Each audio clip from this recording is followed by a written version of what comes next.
At 4:12 a.m. on June 6, 1944, somewhere above the English Channel, a single C-47 transport plane fell out of formation. Inside, 19 American paratroopers from the 101st Airborne Division sat in silence while flak bursts tore open the sky around them. Red warning lights flashed inside the cabin. One engine was smoking.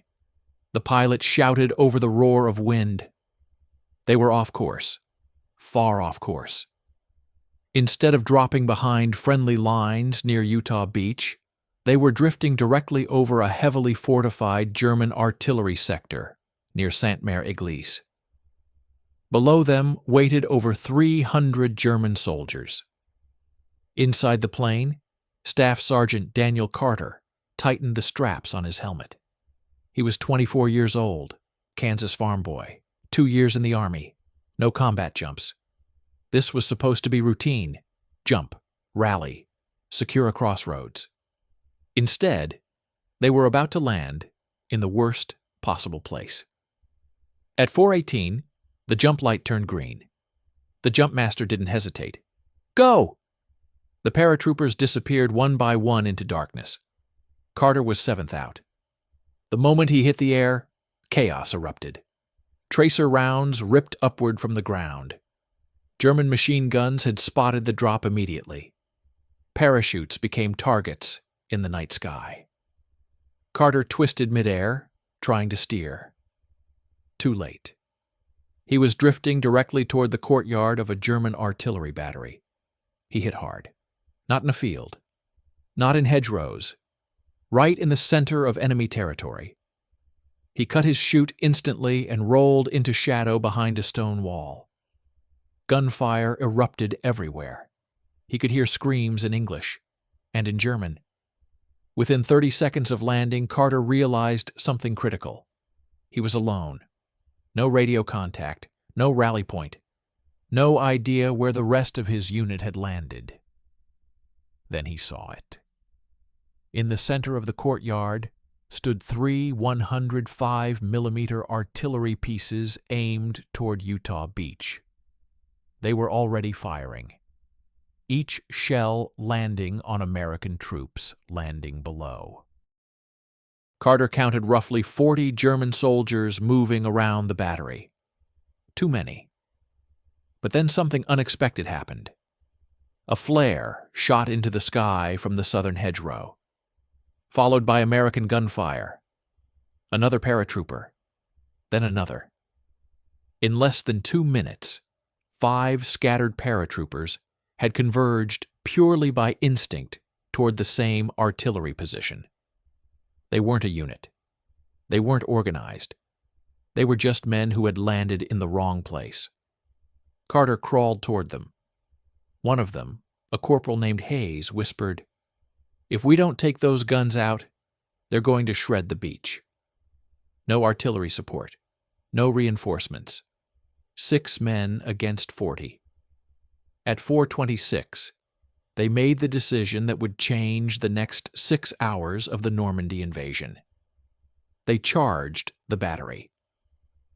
At 4:26 a.m., 6 scattered American paratroopers sprinted straight into a fortified German artillery position. No coordinated assault. No command structure. Just instinct. Carter vaulted the stone wall first, landing behind a stack of wooden ammunition crates. Hayes followed, tossing a fragmentation grenade toward the nearest gun crew. The explosion stunned the courtyard. German soldiers spun in confusion. They had expected scattered paratroopers hiding in hedgerows, not an aggressive assault from inside the perimeter. Carter fired first. 2 controlled shots dropped a machine gunner attempting to pivot his MG-42 toward the Americans.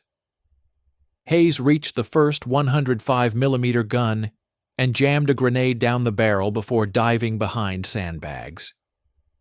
The blast bent the barrel upward like soft metal. 1 gun down. But now the Germans knew exactly what was happening. Rifle fire erupted from the eastern bunker. Tracer rounds ripped across the courtyard. Private First Class Miller was hit in the leg before reaching cover.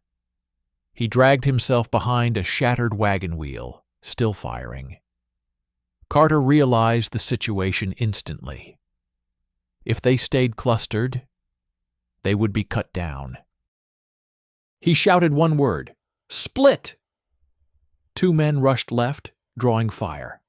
Carter and Hayes moved right, weaving between equipment and fallen crates. A German officer emerged from a command post, shouting orders. Hayes dropped him mid-sentence. But the second artillery piece had already rotated toward Utah Beach. Another shell fired. Carter could almost imagine it landing among American landing craft below. They couldn't let it fire again. He sprinted straight at it. A German loader swung his rifle. Carter tackled him before he could fire. They crashed into the mud. The loader reached for a knife.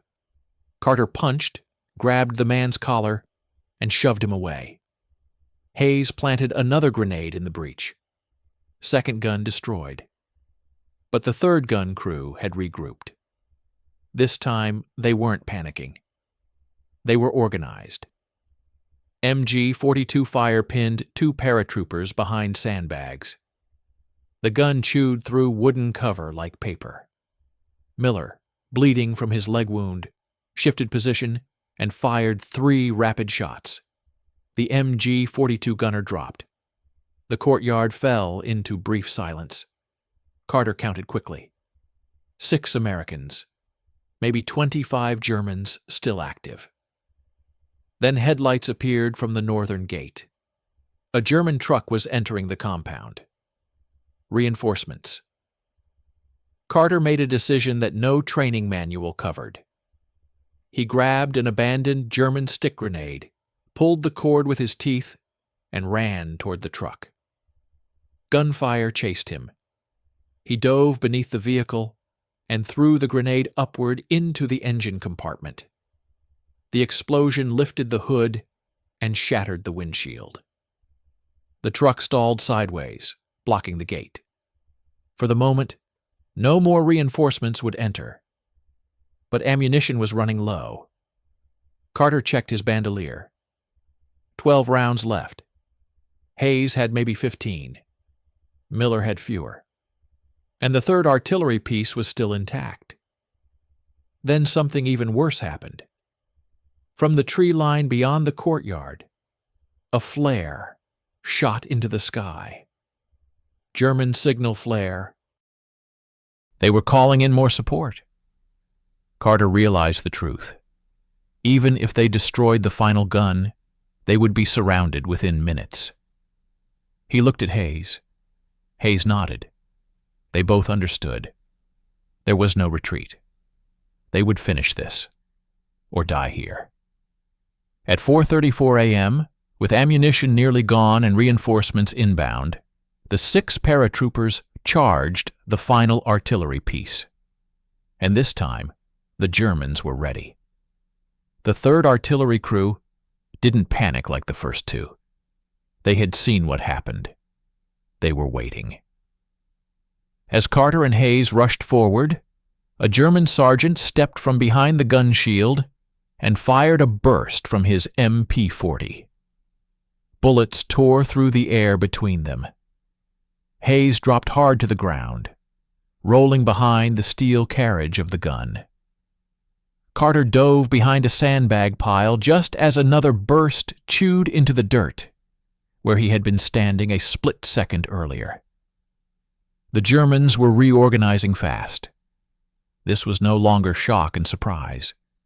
This was a fight. From the far side of the courtyard, Corporal Hayes shouted, "Smoke!" Private Miller, still bleeding heavily from his leg, fumbled for a smoke grenade with shaking hands. He pulled the pin and threw it into the center of the courtyard. White smoke exploded outward, swallowing the artillery piece in thick clouds. Visibility dropped instantly. German voices shouted in confusion. Carter saw his opportunity. He sprinted low through the smoke, feeling more than seeing his way forward. A shadow moved in front of him. He fired once. Silence. He reached the third gun. 2 German soldiers were scrambling to swing it toward the Americans. Carter jumped into them, knocking one aside. Hayes appeared from the smoke on the other side and shoved a grenade into the breech housing. 3 seconds felt like 30. They dove behind the gun shield. The explosion ripped through the artillery mechanism. The barrel cracked at the mount. All 3 guns were destroyed. For a moment, no one fired. Then rifle shots erupted from the eastern bunker. The smoke began thinning. German reinforcements were pushing through the outer hedgerows. Carter counted 6 Americans. Now only 4 were standing. Miller had passed out from blood loss. Private Thompson had taken a round through the shoulder. Hayes had a cut across his forehead, blood running into his eyes. The Germans realized the guns were gone, and rage replaced discipline. They advanced aggressively, firing from the hip. Carter shouted, "Fall back to the wall!" The Americans scrambled toward the stone perimeter. But as they reached it, the northern gate exploded inward. More German troops had breached through the blocked truck. At least 30 fresh soldiers poured into the courtyard. Carter understood the numbers instantly. 4 Americans, 30-plus Germans. No artillery left to destroy. Mission technically accomplished, but survival unlikely. Then something completely unexpected happened. From the southern hedgerow came the unmistakable sound of American gunfire. Not scattered rifle shots, organized fire, a squad-sized element. Then a voice shouted in English, "Airborne!" More paratroopers had landed nearby. They had heard the explosions. They were attacking from outside. The German reinforcements hesitated. That hesitation was everything. Carter grabbed Miller under the arms. "Move!" Hayes covered while Thompson staggered toward the broken wall. The Americans outside the perimeter began suppressing fire, pinning German soldiers inside the courtyard. Within 60 seconds, chaos returned. But this time, the advantage had shifted. Carter and the survivors vaulted the wall and dove into hedgerow cover. Behind them, the artillery battery was burning. German shells would no longer land on Utah Beach from this position, but the fight was far from over. At 4:42 a.m., scattered American paratroopers, no more than 15 in total, had accidentally formed a defensive pocket in the middle of a German artillery sector. And the Germans were now hunting them. The hedgerows swallowed them whole. Thick Norman earth walls, tangled roots, centuries-old brush, perfect for defense, brutal for movement. Carter dragged Miller into a shallow depression behind a hedgerow bank. Hayes and Thompson slid in beside them. Gunfire cracked through leaves overhead as German troops attempted to push through the broken courtyard. Then the new arrivals reached them. 9 more paratroopers. No officers, no radios. Just men who had landed in the wrong places and moved toward the sound of fighting. One of them, a staff sergeant named Delgado, quickly took control. "Count ammo." The numbers were grim. Most had fewer than 20 rounds left. No machine guns, no mortars. But they had one advantage. The hedgerows created natural kill zones. German soldiers advancing blindly through the smoke and confusion would have to cross narrow gaps between fields. Delgado positioned the men carefully. 2 covering the southern breach, 3 watching the eastern gap. Carter and Hayes guarding the center, where the Germans were most likely to break through. At 4:50, the first German counterattack hit. 10 soldiers rushed through a gap in the hedgerow, firing wildly. The Americans held fire. 30 yards. 20. Delgado whispered, "Now." 14 rifles fired simultaneously. 7 Germans dropped instantly. The rest dove for cover. The hedgerows amplified sound, turning the battlefield into a chaotic echo chamber. Germans couldn't tell how many Americans they faced. From inside the burning battery, ammunition began detonating sporadically, sending flashes into the sky. German officers hesitated again. They had expected a scattered drop. Instead, they were encountering organized resistance. But the Germans adapted quickly. By 5:05, they began probing both flanks. A small squad attempted to slip around the western field. Hayes spotted them first. He fired 2 precise shots, dropping the lead scout. But another German reached grenade range. The explosion rocked the hedgerow. Thompson screamed. Shrapnel tore into his side.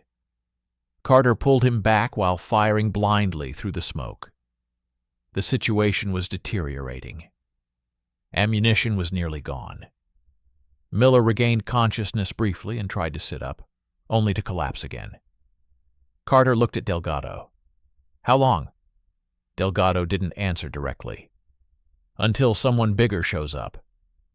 At 5:20 they heard something distant. Not gunfire, engines, low and heavy, German half-tracks. If armored vehicles entered the field, the hedgerow advantage would vanish. Carter scanned the horizon through gaps in the brush. Headlights flickered in the early morning haze. German reinforcements were arriving in strength. 15 paratroopers against armored support. It was over, unless something happened. Then, from far behind German lines, a new sound emerged. Not engines, aircraft. Low, fast. Carter looked up. 2 P-47 Thunderbolts screamed overhead at treetop level. Someone had marked the artillery battery before it was destroyed. The American air support had arrived. The first rocket struck the northern approach road, flipping a half-track sideways. The second pass strafed the courtyard, forcing German soldiers to scatter. The sudden air attack shattered German coordination. Carter saw the opening immediately. "Move south! Break contact!" The Americans lifted Miller between them and began retreating through a maze of hedgerows. Behind them, the Thunderbolts made another pass. German troops hit the dirt. The paratroopers vanished into the countryside. The battle for the battery had lasted less than 30 minutes, but it had changed the landing zone, and it had only just begun. By 6:10 a.m., the scattered paratroopers had moved nearly a mile south through a maze of hedgerows and narrow farm paths. They were no longer a disorganized group. They were a unit. 15 men. 2 seriously wounded. Ammunition critically low. But alive.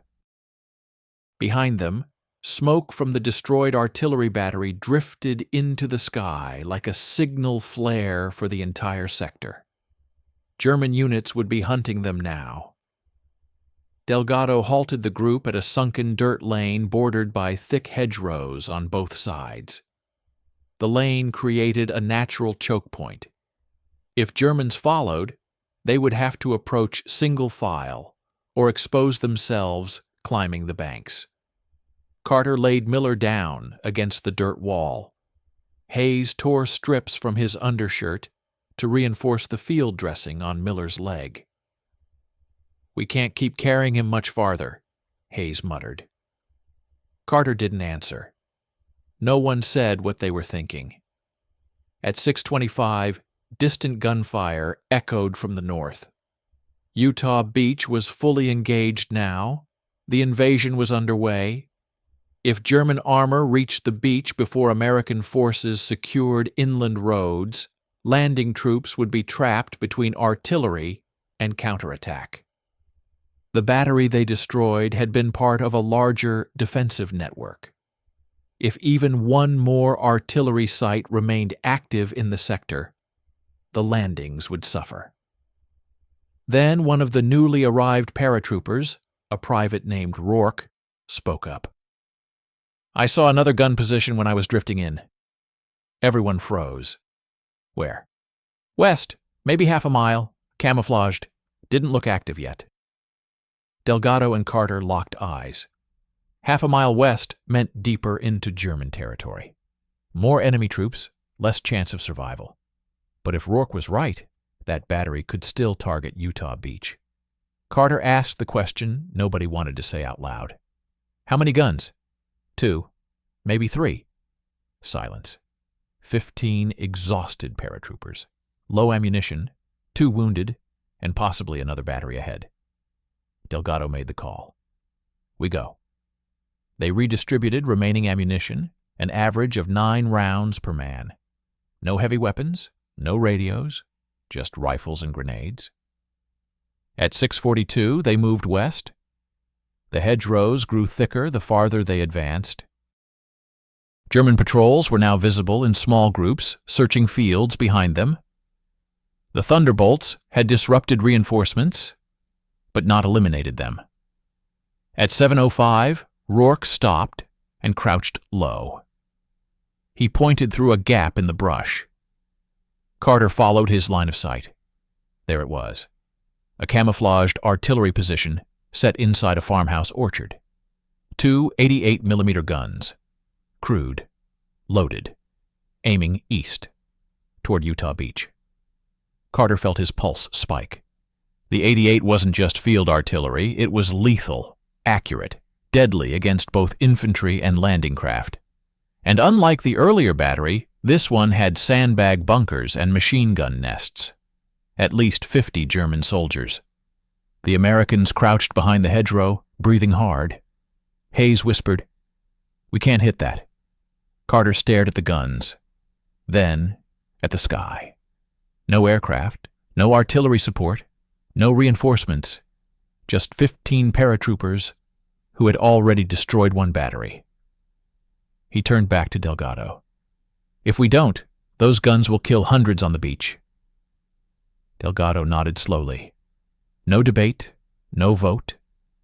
At 7:12 a.m., with fewer than 150 rounds total among them, 15 American paratroopers began planning an assault on an 88mm artillery battery, defended by 50 German soldiers. The odds were worse than before, and this time, surprise would not be on their side. The orchard offered limited cover, low stone walls, scattered apple trees, and a farmhouse converted into a command post. Unlike the earlier battery, this position was disciplined and alert. German soldiers moved methodically between gun pits. Machine gun nests were positioned to cover open approaches. Carter studied the layout carefully. Direct assault would be suicide. Delgado gathered the men in a tight circle. 2 teams, he whispered. Distraction and breach. Hayes would lead 5 men to the northern edge of the orchard and open fire to draw attention. Carter and the remaining 8 would circle through a drainage ditch to approach from the southwest, closer to the farmhouse. Timing would be everything. At 7:18, Hayes's team opened fire. Not sustained volleys, carefully spaced single shots. German soldiers immediately turned toward the northern hedgerow. MG-42 fire erupted in response. Carter's team moved. Crawling through the drainage ditch, mud soaking into their uniforms, they closed the distance to within 30 yards of the first 88mm gun. The German crew was distracted, focusing on Hayes's diversion. Carter counted silently. 1 loader, 1 gunner, 2 riflemen nearby. He signaled. 3 Americans rose at once, controlled fire. The gun crew dropped. Carter sprinted forward and threw a grenade into the ammunition crate stacked beside the gun shield. The explosion tore through the pit, igniting stored shells. The first 88 was neutralized, but the second gun was already rotating. A German officer had spotted movement. He shouted commands. Machine gun fire shifted toward Carter's position. Private Rourke was hit in the chest and fell backward into the ditch. Carter didn't hesitate. He grabbed an abandoned German stick grenade and charged toward the second gun. Bullets ripped through leaves around him. He dove behind the sandbag wall, pulled the cord, and shoved the grenade under the gun carriage. The blast flipped the shield and shattered the elevation mechanism. The 88 was disabled. But now the Germans were fully engaged. Hayes's team was pinned on the northern side. Carter's group was trapped near the gun pits. German soldiers began maneuvering through the orchard in coordinated squads. Carter checked his rifle. 3 rounds left. Delgado had 2. The men were scattered between trees and low walls. The diversion had worked. The guns were down. But escape was unlikely. Then something unexpected happened. From the eastern field, behind the German position, came the sound of heavy automatic fire. Not American. Different. Louder. Carter recognized it instantly. German anti-aircraft guns firing at low altitude. He looked up. More aircraft. This time not Thunderbolts. C-47S towing gliders. Second-wave airborne units. German defenders split attention between the sky and the Americans inside the orchard. That split second of distraction saved them. Hayes broke from the northern hedgerow and flanked the farmhouse, firing into the rear of a machine gun nest. Carter and Delgado pushed forward, clearing the remaining gun pit. Within minutes, the orchard was in chaos. German troops retreated toward the village road. The Americans regrouped. 15 had entered the orchard. Now only 11 remained uninjured. But both 88mm guns were destroyed. At 7:36 a.m., the 2nd Artillery Battery fell silent. Utah Beach would not face those guns, but the cost had nearly broken them. Carter leaned against the shattered gun shield, breathing hard. Hayes looked at him and said quietly, "That's 2." Carter nodded. He didn't smile. He knew something else. They were still miles behind German lines, and German reinforcements were already mobilizing. The battle for survival had only just begun. By 8:10 a.m., the orchard was no longer quiet. German trucks were moving on nearby roads. Rifle fire echoed from multiple directions. The Americans had eliminated 2 artillery positions, but now they were deep inside an enemy sector that was rapidly reorganizing. Delgado gathered the remaining 11 men behind the farmhouse. "We can't stay," he said. "They'll surround us in minutes." Carter scanned the horizon.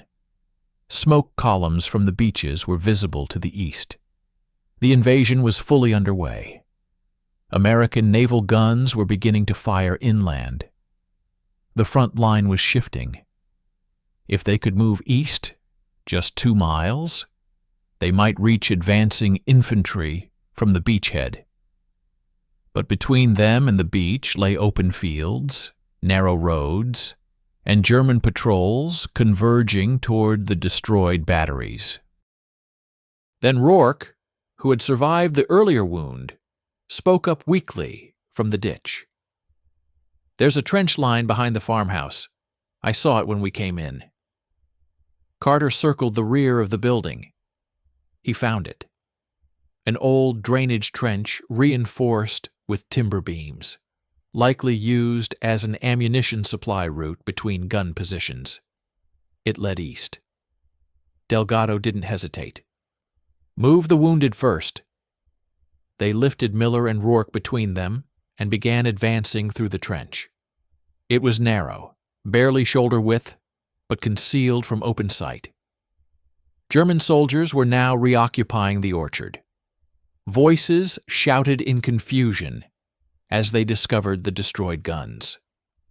At 8:23, a German patrol crossed the trench line directly above Carter's group. Boots thudded inches overhead. Everyone froze. No one breathed. A single cough could end it. The patrol moved on. Carter felt sweat run down his neck despite the cool morning air. After 20 minutes of crawling, the trench ended near a hedgerow bordering a small farm field. They emerged cautiously.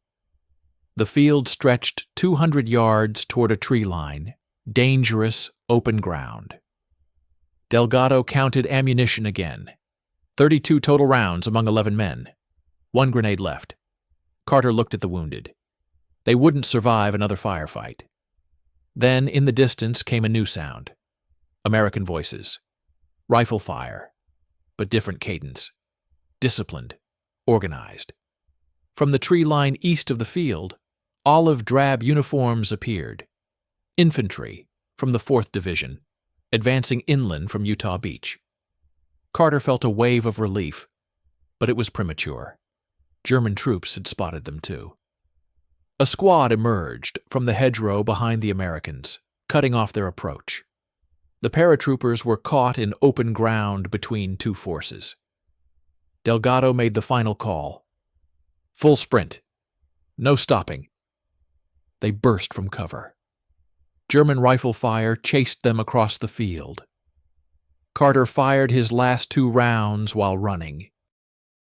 An American infantryman from the tree line saw them and opened suppressive fire. Within seconds, the field became a crossfire zone. Hayes stumbled. Carter grabbed him and pulled. They dove into the ditch near the advancing infantry. American soldiers dragged the wounded behind cover. The German squad withdrew under heavy return fire. At 8:47 a.m., 11 paratroopers, who had landed miles off course, linked up with advancing infantry. They had been isolated behind enemy lines for nearly 5 hours. 2 artillery batteries destroyed, dozens of German soldiers eliminated, multiple gun crews neutralized. And Utah Beach spared from concentrated artillery fire that morning. Carter collapsed onto his back, staring at the sky. The invasion was still raging, but the guns that would have targeted the landing craft were silent. He closed his eyes for the first time since 4/12, and then the medic shook him awake. "You're not done yet." By mid-morning on June 6th, 1944, the scattered paratroopers from that C-47 were no longer a lost unit behind enemy lines. They were part of the expanding Allied front. The 4th Infantry Division had pushed inland faster than expected. German counterattacks were disorganized. Communication lines between artillery positions had been shattered by airborne landings across Normandy. But intelligence officers quickly noticed something important. 2 artillery batteries scheduled to fire continuously on Utah Beach had gone silent before 8 a.m. Naval reports showed a measurable drop in incoming shelling during the second wave of landings. Fewer casualties, fewer disabled landing craft, less chaos. The official after-action reports would later credit naval bombardment and airborne disruption in general terms. They would not list Carter, Hayes, Delgado, or the others by name. From the perspective of high command, the silence of those guns was one of many small variables in a massive operation.